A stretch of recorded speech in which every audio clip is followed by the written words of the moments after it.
Bienvenidos a La Flor Azul, conversaciones sobre libros. Este es nuestro séptimo encuentro, así se dice. Hoy dialogaremos con Emilio Bernini. Él es escritor y docente de literatura del siglo XIX de la Universidad de Buenos Aires y además crítico cinematográfico. Hablaremos de su último libro, publicado después de una larga investigación y muchos estudios. Se titula El método Rousseau, un dinamismo de los conceptos, publicado por Editorial Las 40. Luego llegará nuestro columnista, el politólogo Eduardo Yáñez, para conversar sobre el libro El conflicto palestino-israelí del analista político internacional Pedro Brigger.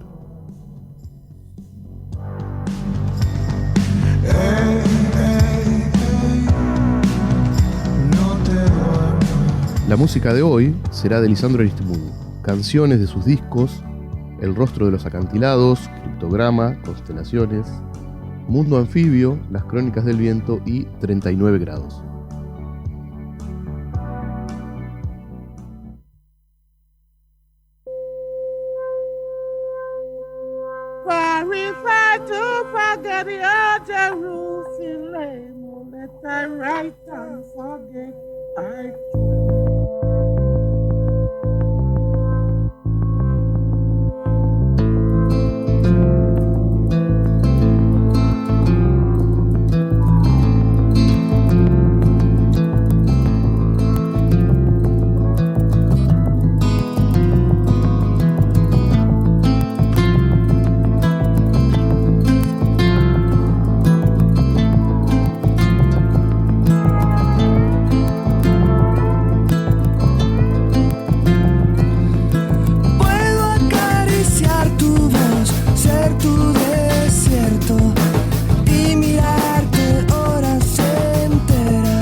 bibliófilos, perseguidores de libros, constructores de bibliotecas, ermitaños de la lectura, escritores, editores, libreros.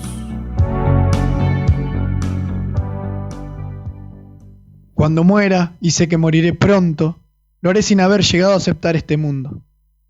Lo habré conocido de cerca y de lejos, por dentro y por fuera, pero moriré sin haberlo aceptado. Y él me preguntará, ¿te has sentido bien ahí? ¿Te has sentido mal? Y yo callaré, bajaré la vista y callaré. Será esa mudez tan conocida de todos los que saben cómo acaba una fuerte borrachera de muchos días.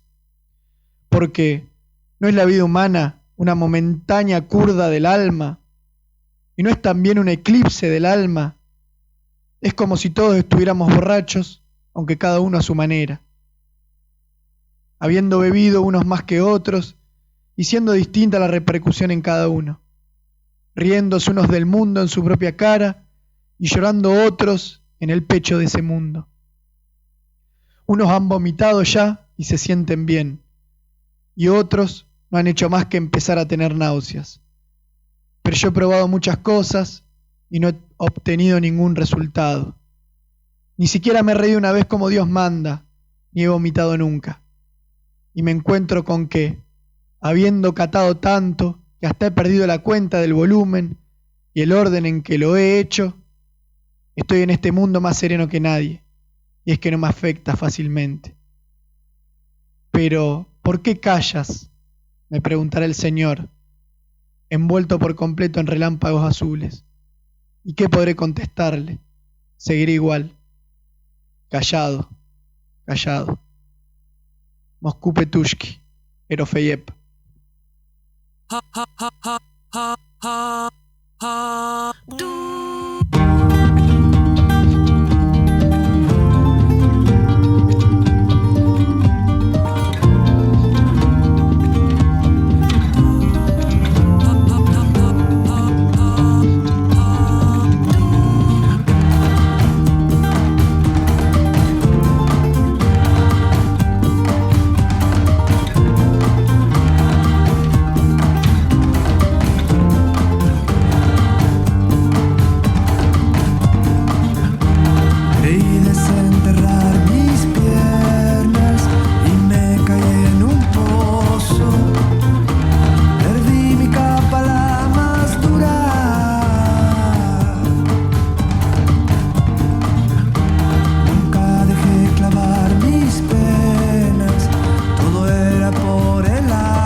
próxima semana para asegurarnos de que todo esté bien. Muchas gracias. De acuerdo. Adiós. Así que puedes regresar.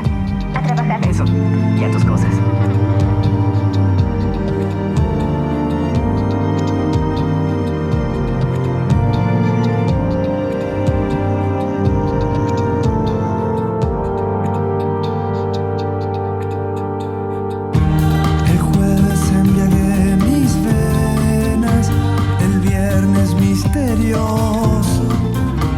Comiéndole la espalda a la luna.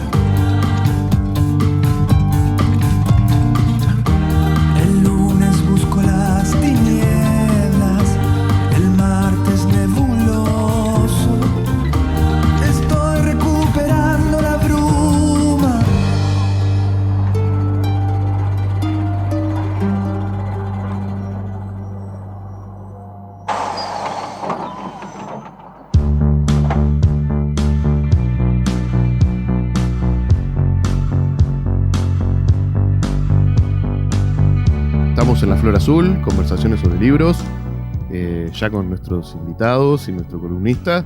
Nuestro invitado es Emilio Bernini, como decíamos, es escritor y docente de literatura del siglo XIX, lo que da un enfoque, bueno, ahora vamos a hablar un poco de eso, porque su libro, El método Rousseau, un dinamismo de los conceptos, publicado por Editorial Las 40, va a ser un poco el centro de la conversación de hoy. ¿Cómo están? Buenas tardes. ¿Cómo estás? Buenas tardes. Muchas gracias por la invitación. Es un honor estar en el programa de La Flor Azul. Bueno, gracias. Yo estoy muy contento de que podamos hacer esta charla. Hoy pedí un poco de ayuda, le pedimos ayuda a Eduardo, porque bueno, vamos a hablar del libro de Emilio, pero Rousseau es un escritor y un pensador complejo, importante, entonces abordarlo requiere al menos un poco de ayuda. Bueno, tampoco, no soy una garantía, pero bueno, vamos a hacer lo posible. Claro, bueno, ha ejercido gran influencia en la filosofía política hasta hoy, ¿no? Y como siempre hacemos antes de pasar a nuestro invitado, como siempre hacemos en las columnas, vamos a hablar un poquito del contexto histórico, ¿no? Para poner a los oyentes un poco en situación su filosofía se inscribe dentro de lo que se conoce como la filosofía de las luces, la filosofía de la ilustración, que tiene su auge en el siglo XVIII, y junto a Montesquieu, Voltaire, Diderot, Hume, Kant y el propio Rousseau, aunque después se lo vamos a preguntar, es crítico él de la ilustración, es parte del movimiento, pero es crítico, y muchos dicen que es un filósofo anti-ilustración, ¿no? Este siglo de las luces está ligado en la misma línea, una línea que nace en el Renacimiento, ¿no? Con el hombre artífice de su destino, la razón, la revolución científica, Galileo, Newton, desde la filosofía René Descartes, ¿no? El racionalismo, ¿no? Y la idea era que la razón venía a iluminar a la humanidad para que salga de la ignorancia, iba a librar de los mitos, de los prejuicios, ¿no? Ese era el espíritu de la época, de las supersticiones. Y todo esto, este siglo es una renovación en el arte, la música, la religión, la política. Y todo esto se difundía en los salones literarios, los cafés, un poquito lejos de las universidades, por lo poco que yo sé, porque estaban en contra de la educación tradicional, y fundamentalmente de la enciclopedia, la primera enciclopedia moderna, que es de la época en Francia, ¿no? Desde el punto de vista político, que es lo que más me atañe a mí, se trata de cortar con el mandato divino, esto de que el poder derivaba de Dios, ¿no? Los estados absolutos, y estas ideas vienen acompañadas por las revoluciones burguesas, la Revolución Gloriosa en Gran Bretaña en 1688, la independencia de Estados Unidos, la Revolución de las 13 colonias en 1776, obviamente la francesa, ¿no? En 1789, Rousseau a su muerte pasa a formar parte del panteón de los héroes de la Revolución, y también, ¿por qué no?, las independencias de las colonias españolas, ¿no? Así que bueno, y esto era lo último que digo. tenía una gran fe en el progreso, ¿no? La ciencia, la razón, el progreso iba a iluminar, iba a traer felicidad, recursos para todos, ¿no? Bueno, después en el siglo XX, con ciertos acontecimientos, se pone en duda la escuela de Frankfurt, el pensamiento posmoderno, ¿no? Las bombas atómicas, el holocausto.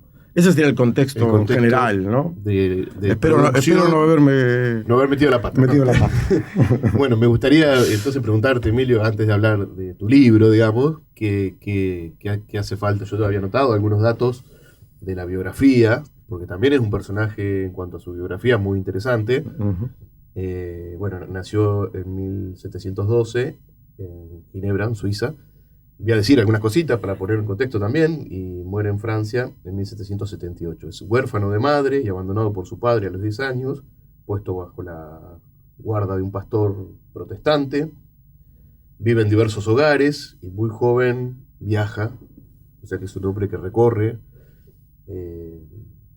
Después, también en la cuestión más por ahí sentimental, tiene algunas cosas que son... como que una tutora, por ejemplo, primero fue su tutora y luego fue su amante, y que tuvo hijos con una mesera de hotel, no me acuerdo la palabra, 5 hijos que abandona en un hospicio, que después de su producción teórica, aparecida en la década del 60, en 1760, es condenado por el Parlamento de París y se inicia un periodo como de acoso que él como que desencadena en Rousseau, aparentemente, un delirio persecutorio que lo lleva otra vez a viajar y termina viviendo también en Inglaterra, en lo de su amigo David Hume, que después vuelve a Francia y bueno, que finalmente muere en 1778. O sea, es un personaje muy complejo también, lo que sumado a este contexto, bueno, por ahí sirve para ponernos un poco en decir quién era Rousseau. Sí, en eso que vos acabás de señalar, que está perfecto, es un personaje excepcional. A la época. No hay ningún filósofo que sea plebeyo como lo fue Rousseau. Rousseau es un plebeyo. Digamos, no tiene recursos para vivir. Claro. Es huérfano de padre y de madre, y toda su vida es una vida de errancia. Digamos, cuando su padre se enfrenta en un duelo y lo abandona, él tiene que buscar la manera de sobrevivir. Siendo un niño. Siendo un niño adolescente. De no sé, 16 años, y recorre Europa, digamos, en una errancia, buscando la supervivencia. La relación con esta conversora de protestantes al catolicismo, que es la que después se hace su amante, precisamente él se vincula con ella porque ella le ofrece la posibilidad de convertirse al catolicismo, cosa que a él no le interesa en términos religiosos, pero el hecho de convertirse al catolicismo implica ir a vivir a un convento y en el convento tener cama y comida. Claro. ¿No? Es un filósofo plebeyo como no es ninguno de los filósofos de la Ilustración, que son todos burgueses. Es muy interesante porque eso plantea una mirada desde otro lugar. Y efectivamente, ¿no? La posición que toma en términos filosóficos tiene que ver con esa experiencia de plebeyo errante desde niño y luego a posteriori por razones políticas. Claro. Primero por razones familiares y después por razones políticas. Cuando él publica el Contrato Social, sobre todo en el capítulo dedicado a la religión civil, es condenado por el Parlamento de París, por los jansenistas, y es condenado además por el Emilio, que es el texto que escribe casi en paralelo con Contrato Social, por el Petit Conseil de Ginebra, es decir, lo persiguen los dos estados, digamos, el estado republicano de ginebrino y lo persigue la monarquía francesa. Entonces es como una especie de doble errancia, ¿no? Una por razones... Y paria, porque tampoco es tendría... un paria, claro, es un paria. tendría... Entonces su filosofía hay que entenderla en parte a partir de esa experiencia de paria. Como no es ninguno de los filósofos, ni Voltaire, ni Diderot, ni d'Alembert, ninguno de los filósofos, ni Montesquieu menos, porque es un conde, Claro. Se parecen a él en ese sentido, ¿no? Bueno, en cuanto a sus libros que escribió, ya que estuviste nombrándolos, me gustaría hacer un repaso breve de su obra, ya que estamos hablando de él y de su obra. Bueno, como decías, el contrato social es del 62. Antes de él empezó escribiendo sobre música, eso también es muy interesante. Es músico. Es músico y su análisis abarca diversas disciplinas. También es muy interesante eso. Pero bueno, sus obras más importantes, digamos, después de las de la música, discursos, los voy a nombrar: discursos sobre las ciencias y las artes de 1750, discursos sobre los orígenes y los fundamentos de la desigualdad entre los hombres, del 54, Carta Monsieur d'Alembert, de 1758, Emilio o de la educación, el que nombraste recién, del 62, y faltó nombrar además del contrato social, Julie o la nueva Eloísa. Y hay una serie de textos autobiográficos publicados posteriormente a su muerte, que son confesiones, diálogos y ensoñaciones del pasante solitario, todos de la década del 70, que, como dije, permitió una lectura de sus trabajos más teóricos en relación, y que me parece que un poco por ahí apunta tu libro. Claro, es difícil hablar de la obra completa así, ¿no? Pero bueno, ¿qué podemos decir? Pero lo interesante ahí es que esos 3 últimos libros, que son libros autobiográficos, narra esto que estamos señalando, ¿no? Narra esa vida de rancia plebeya y de persecución política. Digamos que la paranoia que suelen señalar los biógrafos de Rousseau, que padecía la enfermedad de la paranoia, tenía razones políticas muy fundadas. Tenía fundamento, claro. Lo perseguían, había órdenes de arresto para encerrarlo en la Bastilla. Entonces, y esa experiencia de rancia permanente y la vida vinculada a la formación está narrada en estos 3 textos autobiográficos. De modo que las lecturas que solían hacerse, no ahora, pero sobre todo en la primera mitad del siglo XX, que solían hacerse de la filosofía de Rousseau, son lecturas basadas en lo que él mismo narra en sus autobiografías respecto a la escritura de sus textos. Claro. Entonces ahí hay un gran autor que es un especialista en Rousseau, que fue como un gran referente en la primera mitad del siglo XX, que se llama Jan Starobinsky, cuyos libros están fundamentados, sus análisis están fundamentados en las biografías, en lo que él dice de los textos que escribió y el modo en que él los interpreta al final de su vida. Claro. Que no necesariamente coincide con lo que los textos dicen, ¿no? Es una interpretación que él impone desde una retórica más bien sentimental respecto de lo que le ocurrió en la vida.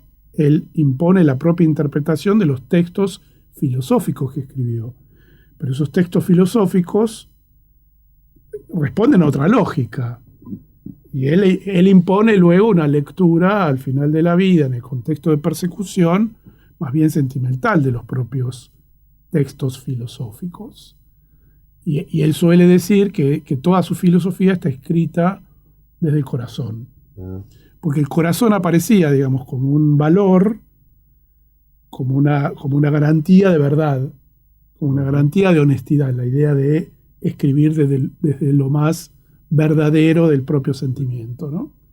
Lo que también amplía lo que estaba diciendo Eduardo, de toda esta posición de la razón, plantear esto, es como que complementa, no sé, quiero decir el ser humano, pero si no, una visión de la... Él decía como que Dios existía porque él sentía que existía, ¿no?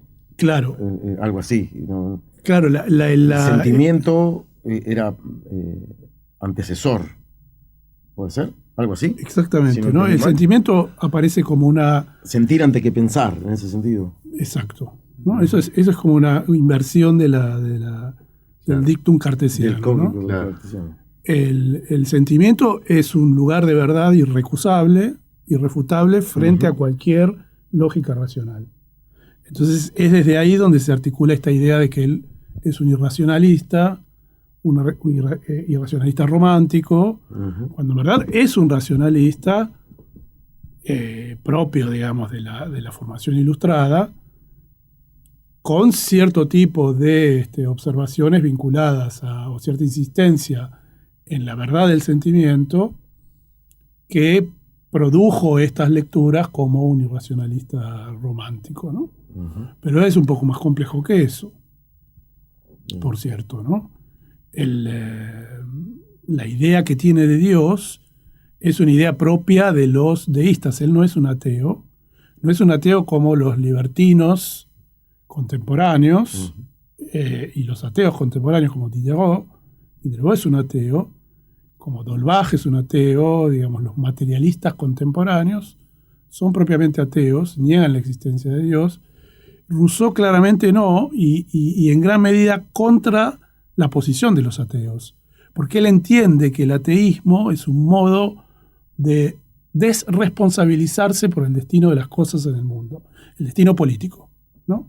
Y entiende el ateísmo más bien como una posición aristocrática, donde yo me despreocupo, como no hay Dios, ¿no es cierto? Yo me despreocupo por Nadie lo que es pudiera responsable de ocurrir. nada, digamos, claro. Entonces la No le tengo que rendir crítica, cuentas a nadie. claro, la crítica al ateísmo de Rousseau es una crítica política, más que religiosa, ¿no? Bueno, si te parece, vamos a ya que hablamos y presentamos un poco la parte biográfica y un poco las ideas, y después volvemos para hablar un poco más en concreto sobre el contrato social y sobre el libro de Emilio. Vamos a escuchar una canción.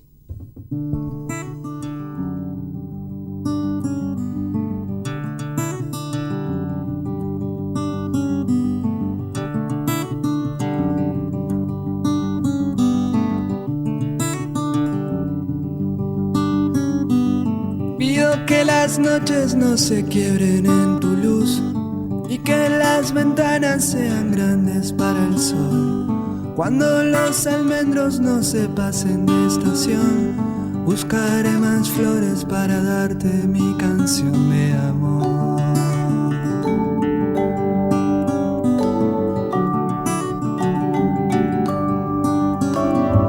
Pido atardeceres en los cielos de Beltrán y que tus mañanas siempre sean para hablar. Cuando los jardines no se pasen de estación, buscaré más flores para darte mi canción de amor.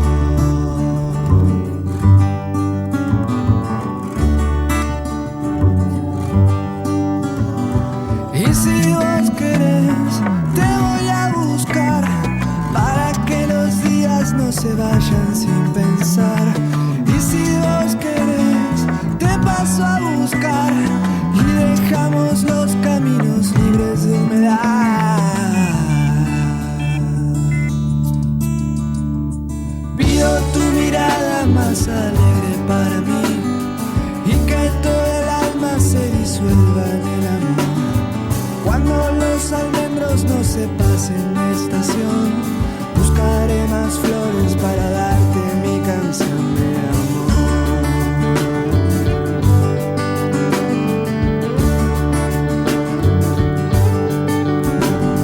Y si vos querés, te voy a buscar para que los días se nos vayan sin pensar. Y si vos querés, te voy a buscar y dejamos los caminos libres de humedad.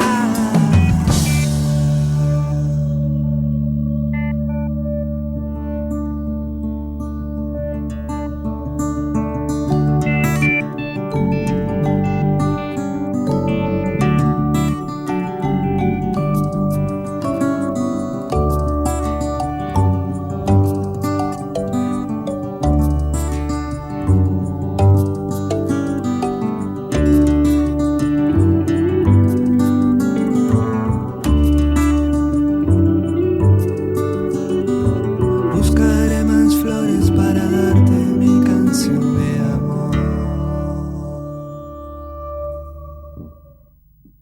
Estamos en La Flor Azul, conversaciones sobre libros, hablando con Emilio Bernini sobre Rousseau, y nos está acompañando Eduardo Yáñez, nuestro columnista. Presentamos recién un poco el contexto social, un poco la parte biográfica y sus libros, Ahora me gustaría que hablemos sobre su obra, no sé si decir más importante, pero es una de sus obras que trascendió y que aún hoy se sigue estudiando, que es el famoso Contrato Social de 1762.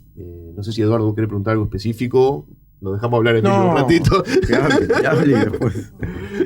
Es una obra, bueno, no sé. No, después le vamos a preguntar la influencia en la Revolución de Mayo. Yo había notado sobre eso también. Y hoy, ¿no? En las ideas políticas y la influencia hoy. Pero bueno, entonces vamos a escuchar. La pregunta sería, ¿por qué fue tan rupturista? ¿Qué pasó con el contrato social en el momento de su publicación? ¿Por qué lo condenaron a perseguirlo? ¿Qué pasó después de su publicación? Bueno, el contrato social es uno de los libros más conocidos de Rousseau, y en general Rousseau aparece como un sinónimo del contrato social, digamos, ¿no? Cuando su filosofía abarca todos los campos, no únicamente la filosofía política, la música, la discusión religiosa, la discusión que tiene que ver con las creencias, etcétera, ¿no?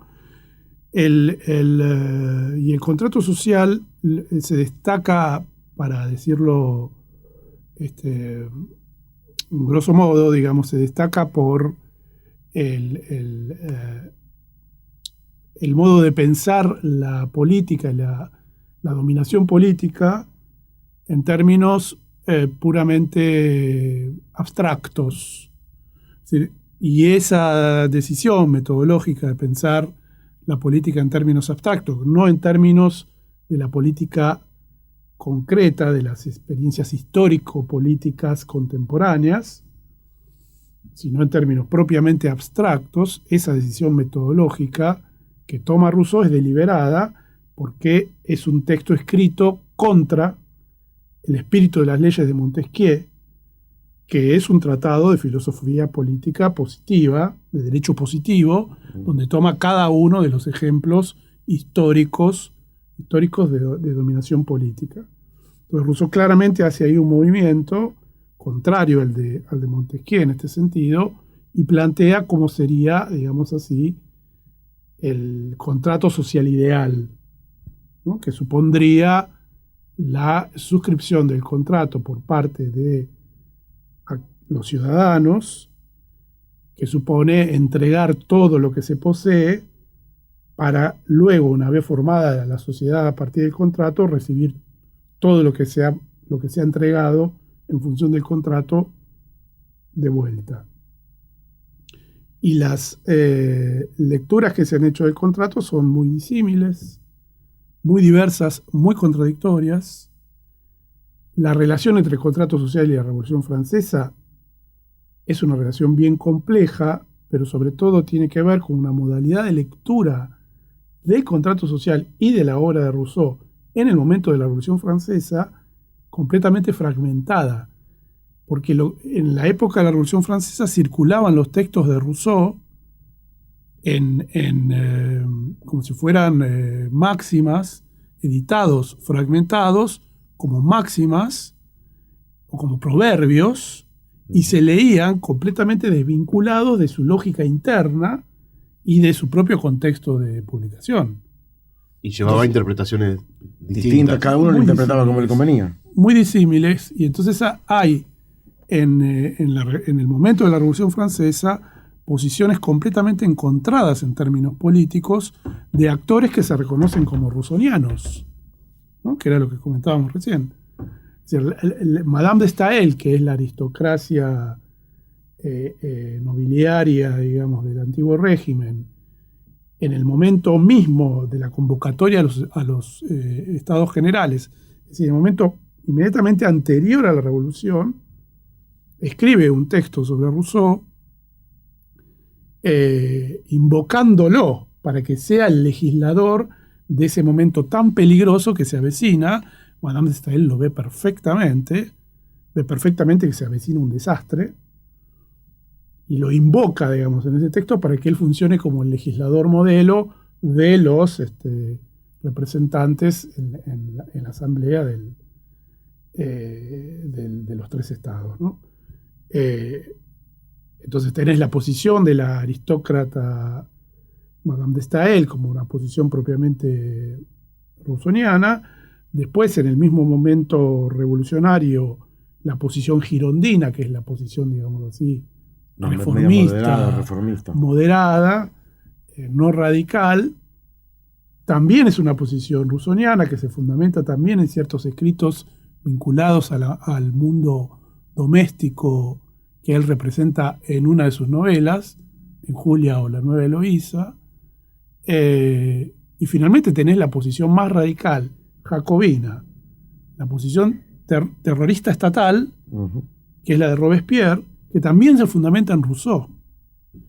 Entonces, esto tiene que ver, esa posibilidad, digamos, de posiciones políticas tan encontradas, fundamentadas en la misma filosofía, tiene que ver, por un lado, con ese tipo de recepción de los textos que circulaban fragmentados y en asociaciones de textos que no eran las originales, digamos. O sea, los textos, Rousseau publicaba los textos pensando la relación entre ellos. Y en el caso de la Revolución Francesa, las ediciones de sus textos responden a objetivos pragmáticos políticos y no a ningún tipo de respeto por el original, digamos, porque la cuestión es eminentemente política. Claro. Entonces, en gran parte, esa posibilidad de que haya lecturas tan diversas y tan opuestas de la misma filosofía tiene que ver con ese tipo de circulación textual. Bien. De los textos, ¿no? De textos adaptados para el momento político. Y por otro lado, tiene que ver también con cierto modo de escribir de Rousseau que está vinculado, como él mismo lo señala varias veces, a la retórica de la paradoja. Es un tipo que elabora en sus formulaciones de modo paradójico, de modo que la paradoja no te permite nunca terminar de afirmar lo que parece afirmado, claro, porque está por la retórica misma, claro, cuestionándose esa misma afirmación en la propia formulación. Entonces también se podría pensar que ahí, en esa retórica misma de la escritura, se sitúa esta posibilidad de lecturas tan disímiles, ¿no? Y tan opuestas. Bien. No sé, Eduardo, le querías preguntar bien. Sobre... No, luego de... En el corte estábamos hablando de esto, ¿no? Por eso surgió el tema. Algunos lo ven como marxista, como que es un predecesor de Marx. Algunos lo ven como liberal, otros como más democrático. En el siglo XIX, ¿no? Liberalismo y democracia no eran exactamente lo mismo, ¿no? El liberalismo pretendía una democracia más restringida para pocos, ¿no? Para la burguesía y nada más. Y el pensamiento democrático es el pensamiento democrático actual, ¿no? Por eso mi pregunta era esa. ¿Cómo lo retomaron posteriormente? Claro, pensadores, lo toman de distintas vertientes y lo interpretan, ¿no? Yo me acordaba recién, nosotros en Argentina tenemos un movimiento político que es bastante así, ¿no? La famosa frase de Perón: peronistas somos todos. Claro. Uno podría decir que Rousseau era peronista, uno podría decir. No, porque como Rousseau lo interpretan de distintas... ¿Viste? Me acordé, lo asocié con esta frase de Perón. Sí. Bueno, yo también anoté algunas cositas que fui leyendo, como en este sentido que vos decís del marxismo, pero también Derrida también lo lee y elabora en base a su pensamiento, escribe, donde lo retoma de la gramatología, y también Stravinsky, que vos nombraste, en un momento menciona que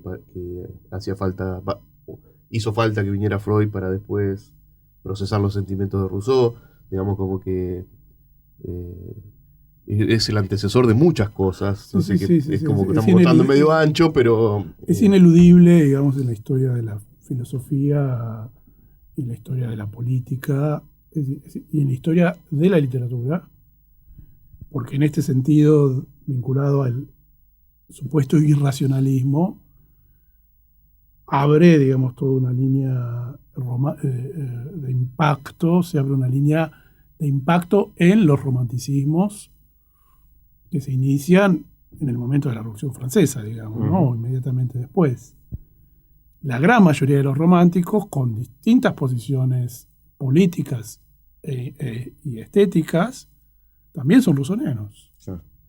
Entonces es una figura, digamos, donde confluyen una serie de líneas que proceden de la tradición clásica del siglo XVII, confluyen ahí una serie de líneas, muy interesante revisar eso. Eso es lo que en gran parte hice en mi libro. Trabajé con esa tradición de la que procede Rousseau para tratar de entender su filosofía, su literatura, en esa lógica clásica. Porque en general lo que suele hacerse es leer a Rousseau en función de lo que ocurre después. Romanticismo, Revolución Francesa, Marx, Freud, ¿no? A mí me interesó en el libro trabajar para atrás, es decir, ver las tradiciones que confluyen en él y qué operaciones él hizo con esas tradiciones. Entonces hay una parte que es extraordinaria. Digo solamente esto, después está el libro que se puede leer, está disponible. Por supuesto. El primer discurso es el discurso sobre las ciencias y las artes. Es un discurso cuyos argumentos están elaborados a partir de una obra literaria, de una novela de 1699, de principios del siglo XVII, de un abate que se llama Fenelón, que se llama Las aventuras de Telémaco, que reescribe la Odisea, ¿no? Y en esa novela están formuladas, en términos propiamente ficcionales, toda una serie de hipótesis que Rousseau retoma y reescribe en el primer discurso.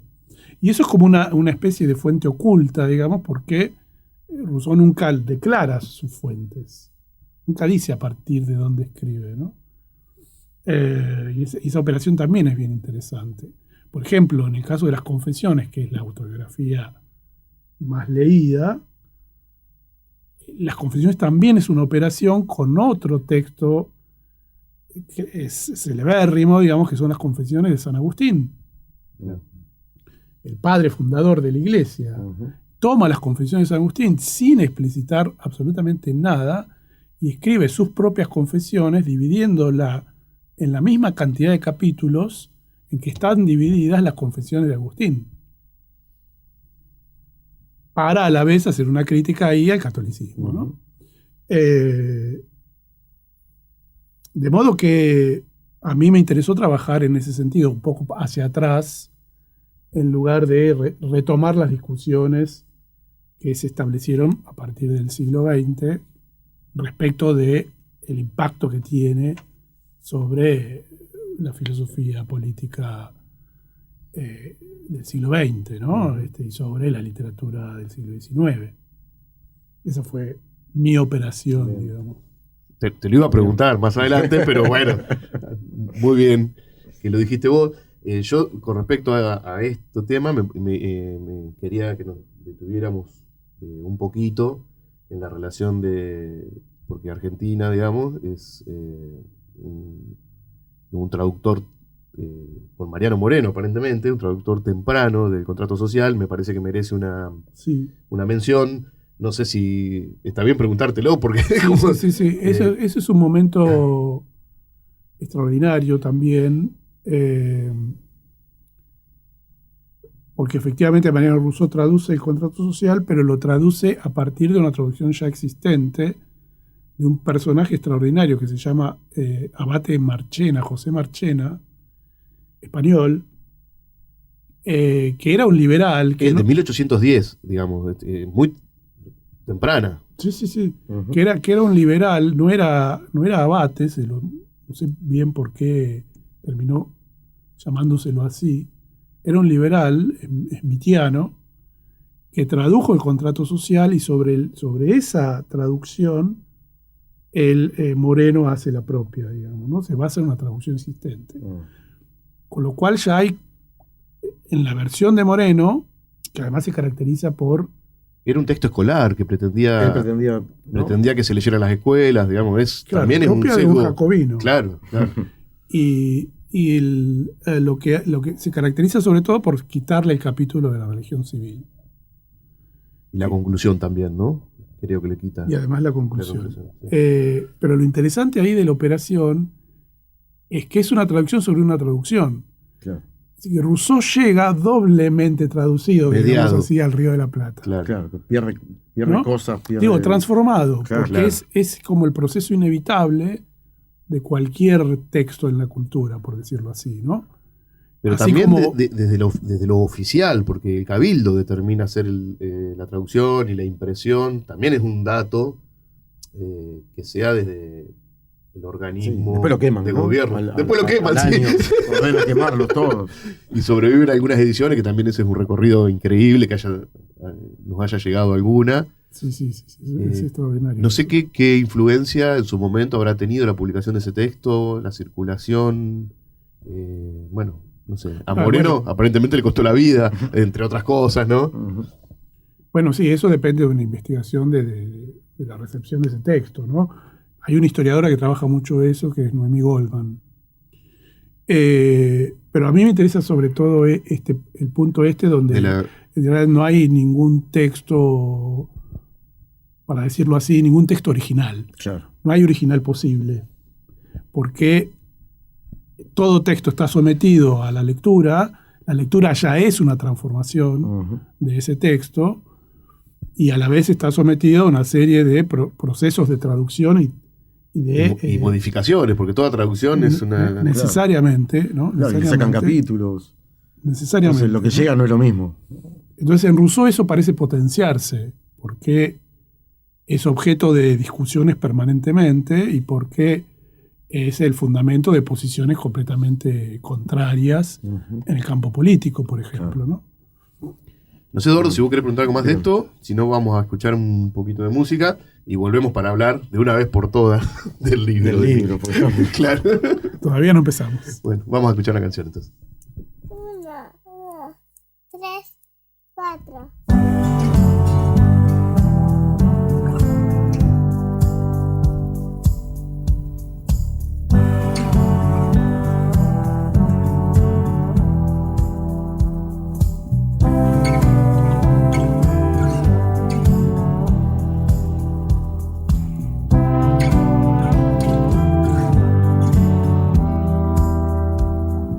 Quiero volar, amontonar estaciones,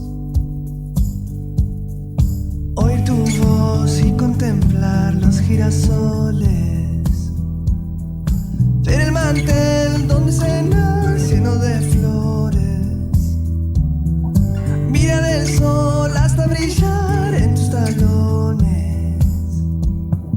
Quiero nadar, quiero alcanzar el horizonte, girar, bailar en carnaval, verte en canciones. Quiero crecer para los dos en este mundo. Quiero dejar un manantial para tus noches y verte más llenar la pieza de color. Tu corazón tendrá delfines y estrellas.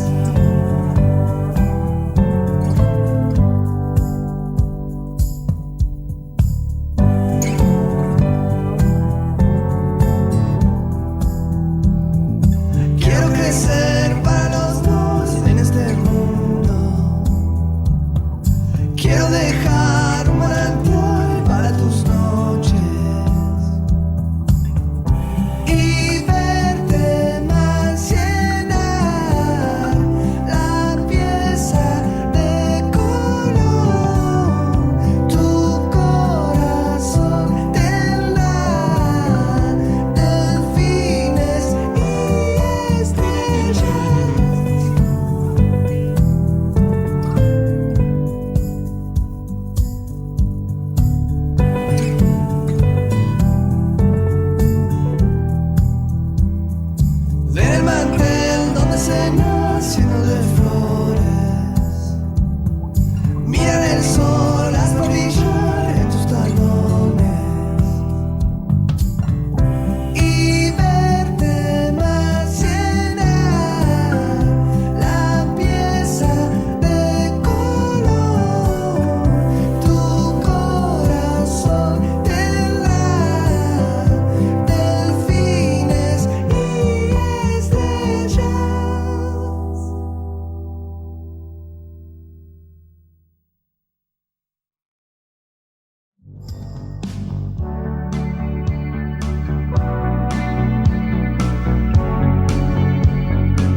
estamos en La Flor Azul, conversaciones sobre libros, hablando con Emilio Bernini, que es escritor y docente de literatura del siglo XIX en la Universidad de Buenos Aires.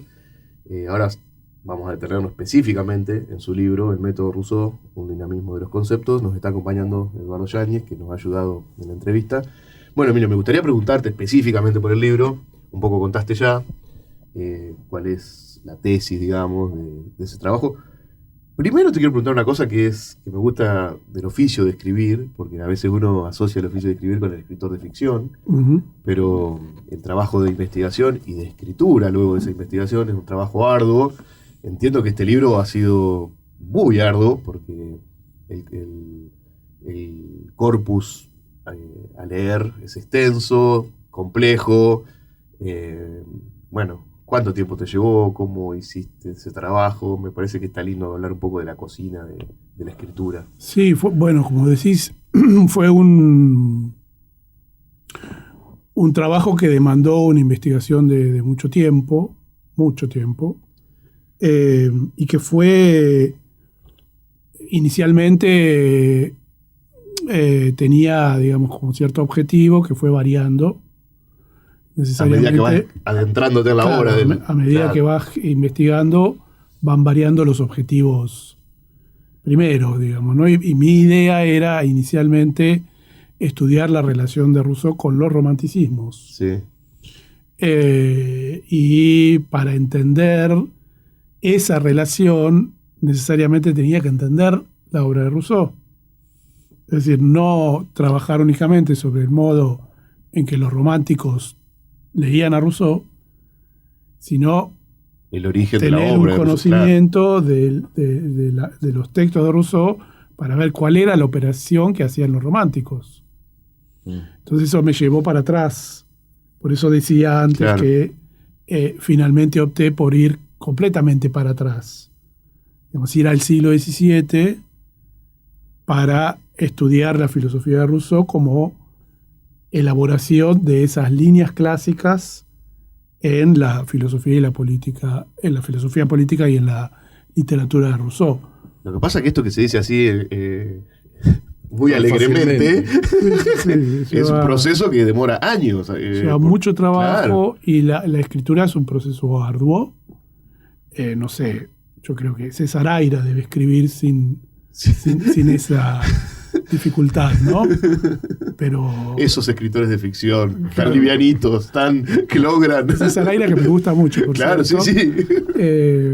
Pero fue un proceso muy, muy extenso y tuvo que ver básicamente como esta investigación inicialmente se constituye como una tesis de doctorado. Eso implica la obligación de respetar un protocolo académico que es muy rígido también, muy ¿no? rígido, que es que está muy lejano de la lectura de un lector no académico, digamos, ¿no? Ese proceso también después llevó otro tiempo de convertir una tesis en un libro. ¿Y cómo te llevaste con eso? Porque en general hay como una... es más lo que hay que sacar que lo que hay que... Claro. ¿No? Sí, fue al convertirla en libro, porque la tesis no es un libro, ¿no? La tesis es una tesis que leen algunos especialistas en funciones o con objetivos más bien protocolares, académicos. El libro es otra cosa, el libro es otro lector, claro. Es otro tipo de escritura. Entonces, el proceso de conversión de la tesis en libro me llevó casi 2 años. Y básicamente es un proceso de depuración. De depuración sí. De todo lo protocolar. Claro. ¿No? El sistema de citas, claro, el orden. Claro, porque la tesis académica te demanda mucha cita que para una lectura común es muy, muy incómodo. ¿Cómo trabajaste? ¿Las incorporaste al texto? ¿Directamente las eliminaste? ¿Cuál fue el mecanismo más y utilizado? La mayoría fueron eliminadas y las más importantes fueron puestas al pie. Para que no interrumpiera la lectura, digamos, ¿no? Porque la nota al pie la puedes leer o no. Uh-huh. Podés incluso cuando estás interesado en lo que Claro, sigue. Claro, lo hace más dejarla. dinámico. Claro. Bueno, pero así todo el libro es un libro extenso, o sea que me imagino que la tesis habrá sido un texto Sí, muy extensísimo. extenso, sí. Claro. Pues el libro tiene 350 páginas y la tesis Infinitas. tendría casi el doble. Claro. Y lo que conserva en todo caso al nivel de la escritura la tesis, a mi criterio, tiene que ver con cierta claridad de la exposición. ¿No? La exposición es deliberadamente clara, lo cual no quiere decir que las hipótesis O sea, no sencillas, sean complejas, claro. No sean complejas, pero si hay hipótesis complejas, están expresadas claramente. Ujú. Y mi objetivo era, digamos, al transformar el libro, que fuera un libro que pudiera leerse más allá de la especialización, Claro. más allá del objetivo académico, que pudiera leerse también en términos académicos, pero que fuera un público más amplio que el específicamente académico, ¿no? Hasta ahora la recepción fue bastante buena. Bueno, eso te quería preguntar, porque escribir sobre un filósofo europeo desde un lugar como la Argentina, que estamos alejados, digamos, del centro, no sé si quiero decir occidental intelectual, no sé cómo decirlo, digamos, pero somos claramente... Periféricos. Iba a decir marginal, la palabra exacta es periférico. Sí. ¿Qué significa también escribir desde Sí. este lugar? ¿Cómo se relacionas con otros? Sí, igualmente, digamos, habría que poner en cuestión esa idea del centro y la periferia en el estado actual de la circulación de los libros o de los textos, circulación que fue muy facilitada por Internet, Ah, de modo que tenés acceso, digamos, a la biblioteca francesa donde están los manuscritos de Rousseau online, claro. ¿no? Yo puedo leer los manuscritos de Rousseau desde la Tu provincia casa. de Buenos Claro, Aires. Claro. Entonces ahí esa relación centro-periferia está modificada respecto de lo que entendíamos Tradicionalmente. por esa oposición. De modo que la producción que nosotros hacemos en las instituciones argentinas más bien está ya al nivel de las producciones que se hacen en otros centros del mundo, ¿no? Por ejemplo, en la Academia Norteamericana. Yo puedo discutir con lecturas que hicieron académicos norteamericanos como con lecturas que hicieron académicos italianos o franceses. Es muy interesante, ¿no? Ese tema, porque cambia. Y además te permite elaboraciones que no están afectadas por esta idea de la periferia y de la segunda mano, Claro. ¿no? Me parece que estamos en un momento que tiene que ver con el propio momento tecnológico que hace posible la circulación de textos que estaba completamente impedido antes. De hecho, cuando yo empecé la investigación, Internet prácticamente estaba en sus comienzos. Claro. No tenía acceso a nada, prácticamente a nada, con lo cual... Y cuando publicas el libro, de repente lo puede leer un especialista Claro, o un lector, un estudiante de filosofía de cualquier país, por decirlo de alguna manera. Sí, yo creo que Claro. sí. Entonces hay una relación más de ida y vuelta. En todo caso, la diferencia que vendría a ratificar este remanente vinculado a la periferia tiene que ver con que nosotros somos menos leídos que lo que nosotros leemos de los centros, Claro. ¿no? Ahí hay un cierto tipo de desbalance, o bueno, por las propias tradiciones. Pero los textos, digamos, sobre todo se ve eso en las tradiciones críticas cuando aparecen autores que no son de la nación, que no son franceses, pongamos, Claro, ¿no? en este caso, Respecto claro. a Rousseau, y que son autores que vienen de otra tradición nacional y que son reconocidos como textos críticos de la obra, como Que aporta cualquier cosas otro. nuevas, lecturas nuevas, claro. Totalmente, sí. Claro. No sé, yo te quiero preguntar, ya que estamos hablando específicamente de tu libro, de la relación con la literatura de Rousseau, que me parece que lo hemos andado en los alrededores, pero entiendo que veía la novela, o una de las partes de tu tesis es de entender la novela como un discurso de la filosofía. ¿Qué significa eso? ¿Qué es un aporte nuevo? ¿Qué podemos decir? Sí, eso es una de las proposiciones más fuertes del libro, que tiene que ver con la idea de que la literatura para la filosofía ilustrada francesa, no para la inglesa, por ejemplo, pero sí para la filosofía ilustrada francesa, como Rousseau, Diderot, que llega hasta Sade, esa tradición. La literatura no es una forma de entretenimiento, digamos así, sino por el contrario, ni tampoco es una ilustración de las tesis filosóficas.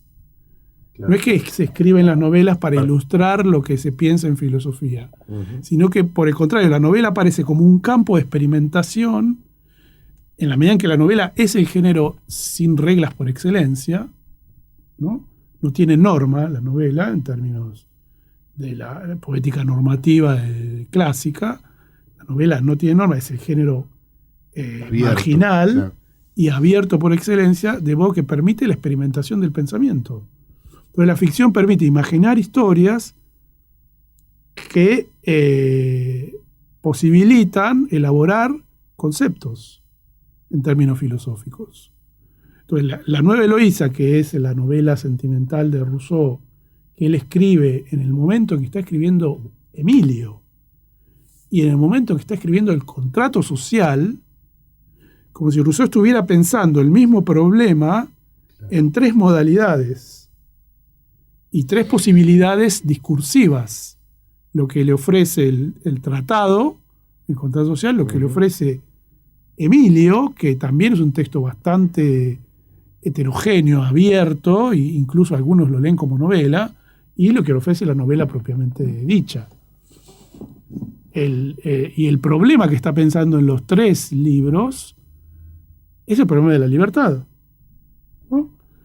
De la libertad en relación con la pasión amorosa, en el caso de la novela sentimental, de la libertad en relación con la educación privada, doméstica, en el caso de Emilio, y de la libertad política estatal en el caso del contrato social.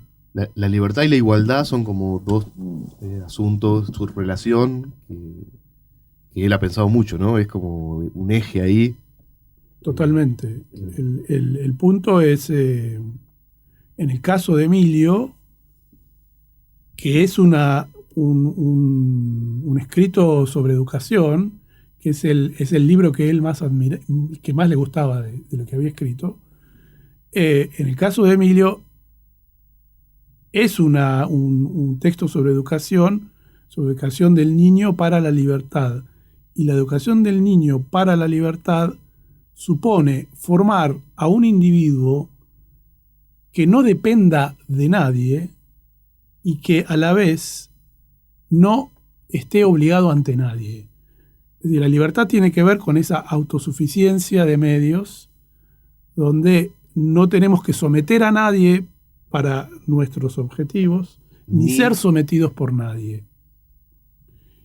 Y esa educación es una educación muy rigurosa, no académica, es en la ficción que arma Emilio, el texto, ocurre en el campo, el tutor, que es Jean-Jacques, vive con Emilio en el campo y le enseña todo lo que le enseña es a través de la experiencia propiamente dicha, es decir, que es sobre la base de la experiencia donde tiene que fundarse la libertad, donde tienen que fundarse las reglas morales, no sobre la base de la doctrina o de los textos. Él lo que hace es retrasar lo más posible el momento del contacto con los libros seleccionar muy claramente el lenguaje, el modo en que se dirige a él, evitar las palabras que tengan que ver con la servidumbre, y muy a posteriori, cuando el individuo está en condiciones de desarrollar su razón, muy a posteriori, es decir, hacia los 16 años, el encuentro con los textos. Y la novela, bien interesantemente, está prohibida, ¿no? El único libro que le da a leer Jean-Jacques a Emilio es el Robinson Crusoe de Defoe. ¿Por qué? Porque es la historia del individuo que se forma a sí mismo, ¿no? Después del naufragio tiene que armarse todo solo. Que domina la naturaleza. Todo. Él tiene lo que tiene al alcance es lo que le ofrece, digamos, ese espacio desértico de la isla, ¿no? Y es el individuo que se forma a sí mismo, sin dependencia de otros y sin hacer que nadie se someta a él. Claro.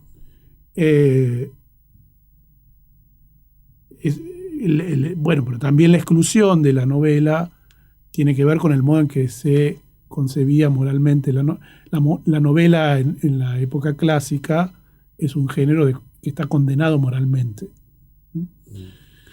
porque se narra básicamente la pasión amorosa. Pero en el caso de Rousseau, la novela que elige no es una historia de pasión amorosa. Es la historia de un individuo solitario, como Robinson, ¿no? Bueno, nos quedan 3 minutos. No sé si Eduardo o Emilio quieren decir algo más. No sé. Hay Emilio, mucho para decir. No. Nos han quedado seguramente cosas inconclusas. En particular sobre el libro. Bueno, repetir que está publicado por Editorial Las 40.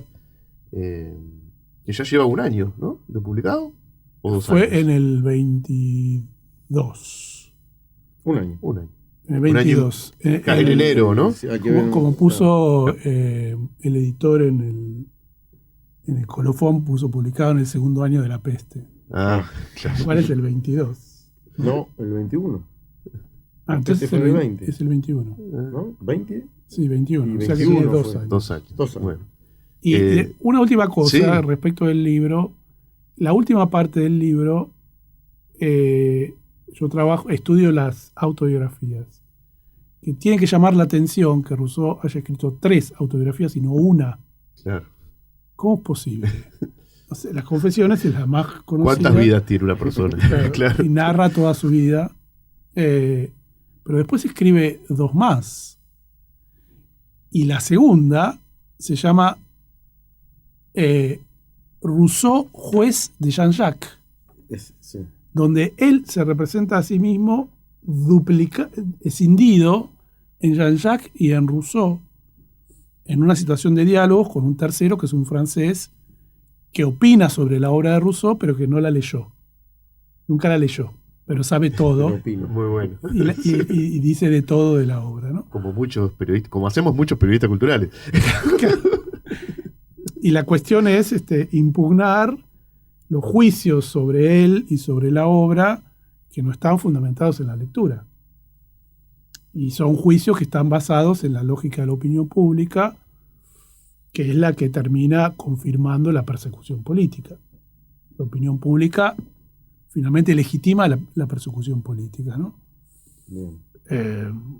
Entonces, nada, trabajo esa cuestión de cómo ninguna de las autobiografías remite a un sujeto sustancial, ¿no? Sino que en cada una de ellas hay una representación distinta de sí mismo. Muy, muy interesante. Bueno, hasta acá hemos llegado te agradezco, Emilio, por prestarte a estos interrogantes. Hermoso encuentro. Bueno, sí, muy lindo, la verdad. Gracias, Eduardo, también por acompañarnos. Vamos a escuchar un poco de música y después seguimos con La Flor Azul.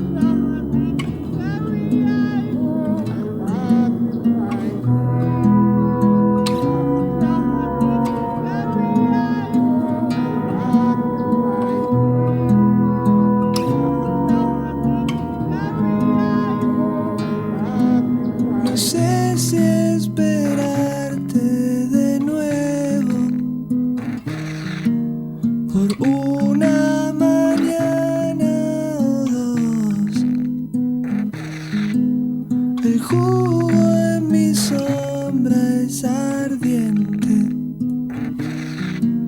La buena noticia sos vos, sos vos.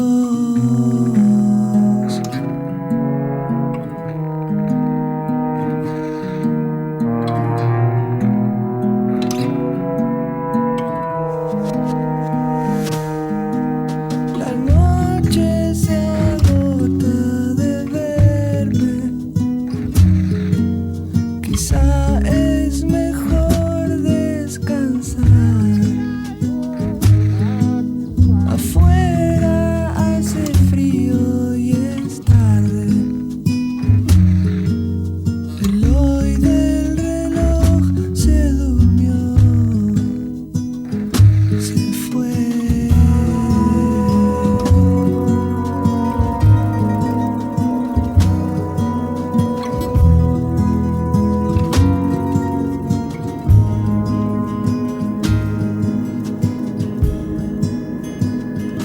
Y vendrás con una sonrisa envuelta en la brisa.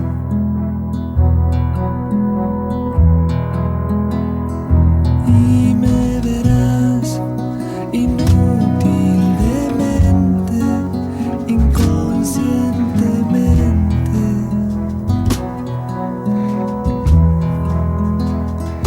Yo pisaré tu cama de fosa y no mariposas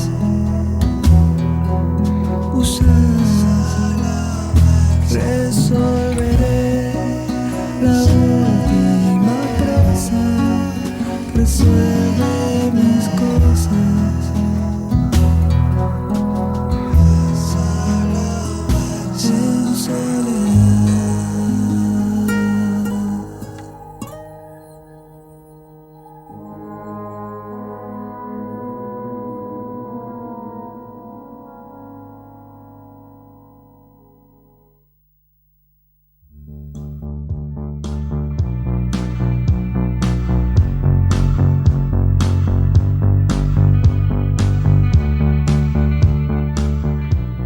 Estamos en La Flor Azul, conversaciones sobre libros.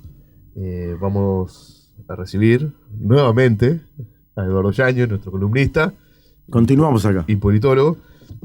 Nos trae para conversar sobre un libro de inminente actualidad de Pedro Brigger. Se llama El conflicto palestino-israelí. 100 preguntas. ¿100 preguntas? Y respuestas. Y respuestas, claro. Bueno, ¿Sí? Del Capital Intelectual del año 2020. bueno, que cobra actualidad. Cobra en este actualidad contexto. por los sucesos que se están desarrollando en Oriente Medio, entre Palestina e Israel. Leo 2 o 3 cositas del autor primero, si te Perfecto. parece. Es periodista y sociólogo, es titular de la Cátedra de Sociología de Medio Oriente de la Universidad de Buenos Aires. Colabora con numerosos medios escritos, radio, televisión. Ha recibido muchos premios, por ejemplo, ganó 2 años seguidos el Martín Fierro a la mejor labor periodística. Los libros, escribió en muchos libros sobre temas internacionales. ¿A dónde va Nicaragua?, de 1989. Medio Oriente y la Guerra del Golfo, del 91. Los últimos días de la Unión Soviética, del 91. Guerra Santa o lucha política, en el 96. ¿Qué es Al Qaeda?, en el 2010. Y La encrucijada española, en el 2015.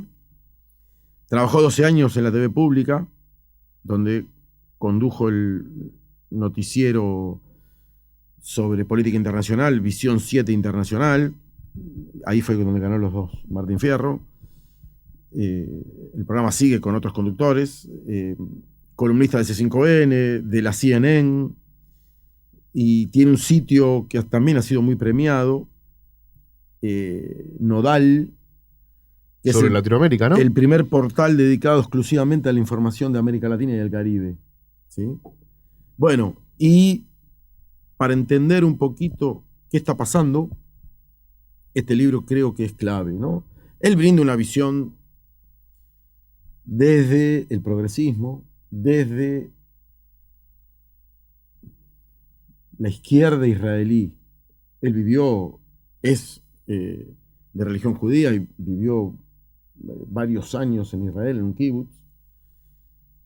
Y por eso digo, puede haber otras visiones, ¿no? Esta me resultó muy interesante, ¿no? Y él dice que la esencia del conflicto es que hay dos pueblos reclamando el mismo territorio y qué fórmula se tiene que encontrar para que estos dos pueblos vivan en paz en el mismo territorio que reclaman, ¿no? Que por ahora nadie la encontró. Y lo que me parece interesante es que se remonta a la historia. Hay que historizar, porque si nos remitimos solo a las la actualidad, claro, que brindan las cadenas internacionales, obviamente casi todas las personas condenamos la violencia, muertos de un lado, muertos del otro, pero lo mismo pasa en la guerra en Ucrania, ¿no? Pero si no historizamos no entendemos. Hay que condenar, sí, pero tenemos que entender de dónde viene, porque si no los conflictos no se resuelven nunca, ¿bien? Como parece ser que va a ser, o sea, uno tiene la sensación ante este conflicto que es irresoluble. Y es el tema más espinoso yo dentro de la ciencia política, mi especialización son las relaciones internacionales, ¿no? Mi título es ese, licenciado en Relaciones Internacionales. Es una rama dentro de la ciencia política. Y es el tema más espinoso desde fin de la Segunda Guerra Mundial hasta acá. El tema más espinoso de la política internacional es este. Es difícil de entender, por eso este libro está escrito de forma ágil, ¿no? Para que lo pueda entender, como recién decía Emilio, ¿no? Para que lo pueda entender cualquier persona, ¿no? Y entonces voy a hacer un rápido paneo. Primero entender, los países árabes actuales son una creación de finalizada la Primera Guerra Mundial. Formaban parte de lo que se conoce como el Imperio Otomano. Primera Guerra Mundial enfrentó a los aliados contra el Imperio Alemán, el Imperio Austrohúngaro, el Imperio Otomano, ¿sí? Termina el Imperio Otomano, lo único que queda hoy, que ocupó gran parte de Europa, parte de Asia, es lo que es Turquía, ¿no? Claro. Y todos los países árabes quedaron bajo la influencia y la protección de Francia y Gran Bretaña, que arbitrariamente decidieron las fronteras. Como pasó también, por ejemplo, en África. En África, después de la Segunda Guerra, con el proceso de descolonización. Esto es después de la Primera. Claro. Y arbitrariamente se fueron todos los países, o gran parte de los países que nosotros conocemos de Oriente Medio, fueron delimitadas por franceses e ingleses. Y Palestina estaba dentro del Imperio Otomano, donde había una gran mayoría musulmana, pero había judíos y cristianos, y salvo algún conflicto aislado, las tres comunidades vivían en paz hacia adentro del Imperio Otomano. Palestina quedó bajo mandato británico. Era una ley del derecho internacional de entonces, que lo regía la antecesora de Naciones Unidas, que era la Sociedad de las Naciones, una especie de protectorado que Gran Bretaña ejerció entre 1916 y 1948 en Palestina. No era un Estado Palestina, ¿no? Había estado los palestinos bajo el Imperio Otomano y después luego el mandato británico. Estaban en el lugar, y los judíos que había en la zona eran solo un 10%. Eso por un lado. Por el otro lado, yo, repito, estoy explicando la historia que cuenta el libro también, ¿no? Por el otro lado, Brigger describe al movimiento sionista, ¿no? Del lado judío. Mediados del siglo XIX se crea el movimiento sionista. Ellos decían que la única manera de eliminar el antisemitismo reinante en muchos países, ¿no? En Europa históricamente perseguidos, era a través de la concentración territorial de todos los judíos del mundo en un mismo estado. ¿Dónde? Bueno, la lógica indicaba que se busca alguna región de Polonia o Rusia, donde era la gran mayoría. Pero se evalúan otras opciones, Argentina, por ejemplo. Entre Ríos, ¿no? Claro. Y Teodoro Herz, uno de los líderes del sionismo de la época, decide que tiene que ser en Palestina, ¿no? ¿Por qué? ¿No? Se proponen crear un Estado donde había muy pocos judíos. Ellos decían que como la historia de los judíos está muy vinculada a la religión, a la Biblia, y esa historia tiene su razón en el Medio Oriente, decidieron que ese era el lugar indicado, ¿no? La idea era volver a la tierra de los antepasados. Y Brigger dice que partían del presupuesto, ¿no? Presupuesto de que los judíos habían sido expulsados antiguamente de allí y que la Biblia era una especie de título de propiedad de esas tierras. Y aparte, ellos consideraban que iban a ser portadores del progreso, como eran europeos la mayoría, esta misión civilizatoria de Europa, argumento que Europa todavía hoy utiliza para justificar la dominación colonial, ¿no? La explotación de recursos, llevamos el progreso, El bienestar. ¿no? Entonces, los iban a recibir con entusiasmo en Oriente Medio porque eran los europeos portadores de progreso. Y el lema era un pueblo sin tierra para una tierra sin pueblo.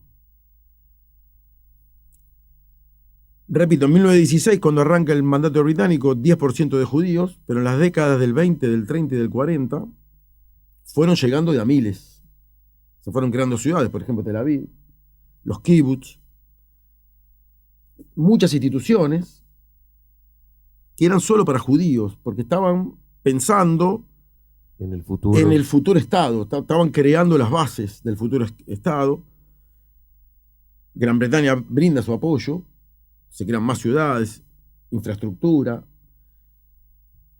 En algún momento de la década del 30 ya los árabes se empiezan a dar cuenta que la idea de crear un Estado judío era solo crear un Estado judío para los judíos, ¿no? Y ahí comienzan los conflictos y los enfrentamientos, ¿no? Que cuando termina la Segunda Guerra y la llegada de judíos a Palestina es masiva, bueno, se empiezan a reforzar. No sé cómo estamos de tiempo. Vamos con la introducción esta y después volvemos otra vez. Sí, porque ahí me gustaría hacer Sí. hincapié en fechas hasta Bueno. llegar a la actualidad. Así que lo dejamos ahí, ¿no? Bueno, vamos entonces a escuchar un poquito de música, vamos a una tanda y después volvemos con Eduardo Yáñez.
Estamos en La Flor Azul, conversaciones sobre libros, hablando con nuestro columnista Eduardo Yáñez sobre el libro de Pedro Brigger, El conflicto palestino-israelí.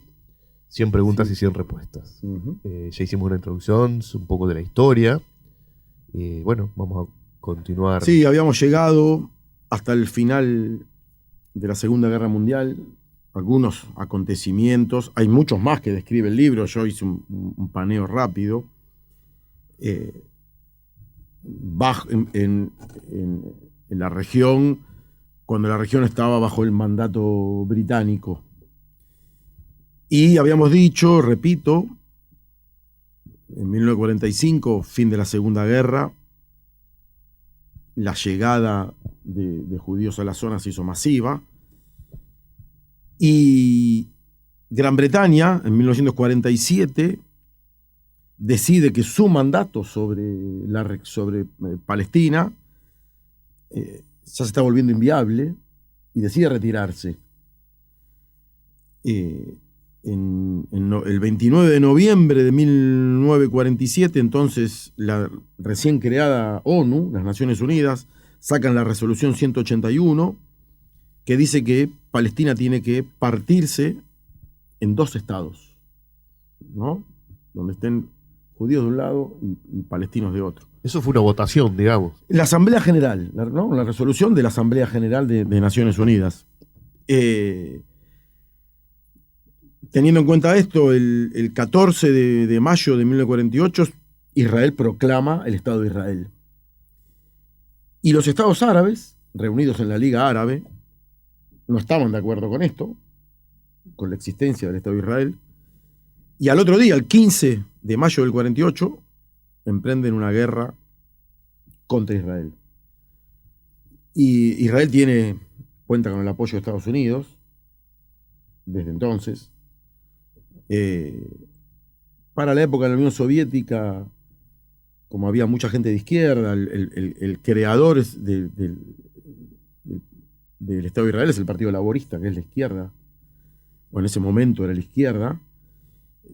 Bueno, en julio del 49 triunfa Israel en esta guerra y no se queda con sus fronteras originales, sino que anexiona más territorios. Y a partir de ahí, el 14 de mayo es el día de Israel, ¿no? Festejan el día. Y el 15, los palestinos conmemoran un término en árabe que se llama al-Nakba, que es la catástrofe. ¿Por qué? Decía que anexionó más territorios Israel y destruyó en pocas semanas 500 pueblos, hasta sus cimientos, pueblos habitados por palestinos, ¿no? Arrasó con mezquitas, cementerios, y esto provocó que miles de refugiados huyeran hacia los países vecinos. Todavía hoy, Brigger cuenta que si uno va a esos campos de refugiados, los niños que todavía viven ahí desde 1948, 49, ¿no? Ya hay hasta tercera generación de gente viviendo ahí. Cuando uno le pregunta a los niños de dónde son, hablan de que son de su pueblo original, ¿no? Y muchos conservan la llave de su casa como un título de propiedad. Siglos de existencia fueron arrasados, ¿no? La versión oficial de Israel es de que se fueron, que decidieron retirarse. La versión de los árabes es que fueron arrasados, ¿no? Brigger, repito, sociólogo, periodista, investigador, docente de origen judío, adhiere a la visión de los palestinos. Dice que, ¿no? Él, y hay muchos historiadores, unas nuevas corrientes que surgieron en los últimos años, de historiadores judíos que están de acuerdo con esta versión, ¿no? Nos remontamos unos años más, él describe otros acontecimientos, pero en 1967 los estados árabes, tratando de vengar esta derrota, inician otra guerra. Fue la guerra de los 6 días. Israel ya directamente con mucho apoyo de Estados Unidos, mucho armamento, el ejército mejor preparado de la región, los arrasa, por eso la guerra de los 6 días, porque en 6 días los arrasa. Y ahí se pueden entender algunas de las cosas actuales de por qué ocupa, aparte del Golán en Siria, el Sinaí en Egipto, Cisjordania y la Franja de Gaza. Gaza es el territorio donde se están viendo el conflicto hoy, ¿no? Y los palestinos crean la OLP, la Organización para la Liberación de Palestina, con Arafat a la cabeza, que critica a los países árabes porque no pudieron liberar a Palestina, entonces ahora lo vamos a hacer nosotros, ¿no? Y el conflicto, en sus primeras décadas llamado árabe-israelí, pasó a llamarse palestino-israelí, ¿no? Que es el título del libro. Y apenas terminada la guerra, esta es otro hito. La Asamblea General de Naciones Unidas saca la resolución 242, que Israel debe retirarse de los territorios ocupados y volver a las fronteras del día anterior a la guerra. Y esta es la resolución que se invoca, ya no se invoca la otra que dije, la 181, sino que se invoca esta continuamente, ¿no? Que Israel vuelva a las fronteras anteriores a la guerra de los 6 días. Hay otra guerra después, la guerra del Yom Kippur en 1973, que justo el día del ataque se conmemoraba un aniversario. Y bueno, la OLP, que es un movimiento nacionalista, laico, como los movimientos de liberación nacional que hubo en todo el mundo. Vos hablabas de África, el proceso de descolonización, en América Latina, laico. Después de décadas de lucha política, llega en 1993 a firmar los famosos acuerdos de Oslo, los acuerdos entre Arafat y Rabin, el gobernante en Israel, ¿no? Y a partir de acá ¿Se establecen límites ahí? El acuerdo no es muy preciso, pero es como el inicio de, a ver si se pueden crear los dos estados, ¿no? Porque andan circulando, te aprovecho para preguntarte, Sí. con respecto a esto, en internet, en muchos lugares, imágenes del territorio donde muestran a lo largo de los años cómo las fronteras de Israel fueron creciendo. Claro. Porque, o sea, es difícil decirlo, pero en una imagen, las imágenes son muy reveladoras. Lo que empezó siendo, por decir, un punto, termina convirtiéndose en la mayoría del Estado. Uh-huh. Bueno, ¿eso es así? Sí, ahora sí. Bueno, ahora mira, justo venía. Sí. El libro va describiendo todo, describe ese proceso, los asentamientos, ¿no? Estos acuerdos crean la Autoridad Nacional Palestina. Es una figura legal, no tiene un estatus de Estado. Algunos países lo reconocen, otros no. Pero bueno, ya la OLP empieza a gobernar estos dos territorios que no están. Imagínate, la Franja de Gaza es Mar Azul, Claro. y Cisjordania es el partido de Pinamar. Eso, claro. Y en el medio está Gesell, que es Israel, y no podés pasar de un lugar a otro, ¿no? Pero bueno, empieza a gobernar esos dos territorios, pero ahí venían, no tiene estatus de Estado, está bloqueado por Israel. Por ejemplo, en Gaza Israel le provee agua y electricidad, cada tanto la cortan, o si hay algún problema. Hay barrios enteros que están 40 días sin luz, sin agua. Y Gaza es una pequeña franja de territorio frente al Mediterráneo, que tiene 60 kilómetros de largo por, según el lugar, 8, 10, 12 kilómetros de ancho, donde viven 2 millones de personas, ¿no? Y Israel, con sus políticas de asentamientos, va tomando territorio, creando ciudades, ¿no? Asentamientos como hay, por ejemplo, acá en Gesell, ¿no? Pero los hace el Estado directamente. Y eso es lo Va que urbanizando. va urbanizando y se va quedando con territorio que en teoría, en los acuerdos originales, corresponderían a Palestina, ¿no? Bueno, Arafat muere en el 2004 y la independencia prometida por la OLP no llega. Entonces empieza a surgir un grupo, Hamás, el que Más radicalizado. mucho más radicalizado, que si decíamos que la OLP era una organización de liberación nacional, de nacionalismo laico, esta es una organización política religiosa, de extremismo religioso. Islámica. ¿No? Hay una guerra civil, el libro describe la guerra civil entre la OLP con su organización militar, que es Al-Fatah y Hamás. Y creo que en el 2008, 2009 hay elecciones y triunfa el brazo político de Hamás, triunfa en Gaza, y desde ahí los palestinos, encima que están divididos en el territorio, tienen dos facciones políticas distintas, claro, ¿no? Una en la Autoridad Nacional Palestina de la OLP en Cisjordania, y Hamás, la más radical, en Gaza, ¿no? Y en este territorio, que es como una cárcel a cielo abierto, bloqueada, ha sido... Que solo vive de la asistencia del Estado israelí. La asistencia, la ayuda humanitaria del resto del mundo. Del resto del mundo. ¿No? Porque, por ejemplo,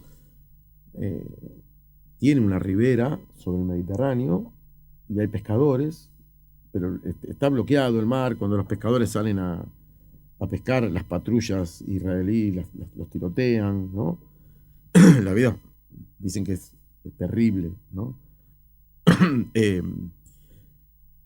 Por eso, bueno, y Israel ahí también cuenta, luego de las intifadas, el intifada es el levantamiento de las piedras, ¿no? Tirando piedrazos contra el ejército, contra Israel.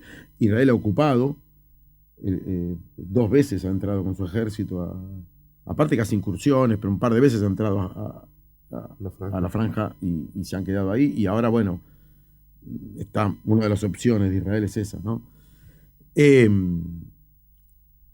Bueno, en este contexto es que se da este conflicto. Esta nueva etapa del conflicto, digamos. ¿Cómo estamos de tiempo? ¿Estamos bien? Me gustaría, como para finalizar, sí, leer la pregunta y la respuesta 100, la última, ¿no? La 100 ¿es posible la paz y la convivencia entre israelíes y palestinos? Esta es la pregunta del millón. ¿Cómo congeniar intereses, aspiraciones y derechos tan contradictorios entre sí? En la actualidad lo que prima es la violencia y es prácticamente imposible pensar en una convivencia pacífica. El libro ya tiene, la última edición, la que yo tengo es del 2020, ¿no? Los acuerdos de paz de 1993 abrieron una ventana de esperanza que se cerró demasiado rápido por diversos motivos y entre mutuas recriminaciones. La esencia del conflicto sigue siendo una cuestión nacional. 2 pueblos reclamando un mismo territorio. El siglo XX ha demostrado que ninguno puede deshacerse del otro por más que se lo propongan. Están condenados a vivir juntos. Hay un elemento que todavía permanece en algún lugar del inconsciente colectivo. Durante siglos, judíos, musulmanes y cristianos convivieron en paz cuando eran comunidades religiosas sin aspiraciones nacionales. Si bien es cierto que la palabra paz es enarbolada como consigna, por más que aparezca una y otra vez, la pregunta sigue siendo ¿cómo? ¿Están dispuestos a convertir sus espadas en arados y dejar de alzar la espada pueblo contra pueblo, como decía el profeta Isaías? Nadie parece haber encontrado hasta ahora una fórmula. De algo se puede estar seguro. Mientras continúe la ocupación de Cisjordania y la Franja de Gaza, la paz es imposible. El Estado de Israel no puede perpetuar la ocupación y los israelíes no pueden pensar que esto será aceptado eternamente por los árabes. ¿Podrá una intervención de Naciones Unidas que separe a ambos pueblos poner fin a los enfrentamientos? ¿Es posible separarlos? Tampoco es menos cierto creer que una vez que la ocupación concluya, los dos pueblos mágicamente vivirán en paz. Pero es posible que eso permita recorrer un camino en el que ambos pueblos puedan repensar aquella frase de Emil Habibi, un intelectual palestino. Vuestro holocausto, nuestra catástrofe. Bueno, Eduardo, muy interesante todo lo que hemos hablado, te agradezco. Y terminamos aquí con La Flor Azul. Nos ¿Llegamos? encontramos Sí, perfecto llegamos en bien, tiempo. perfecto. Nos encontramos el próximo viernes.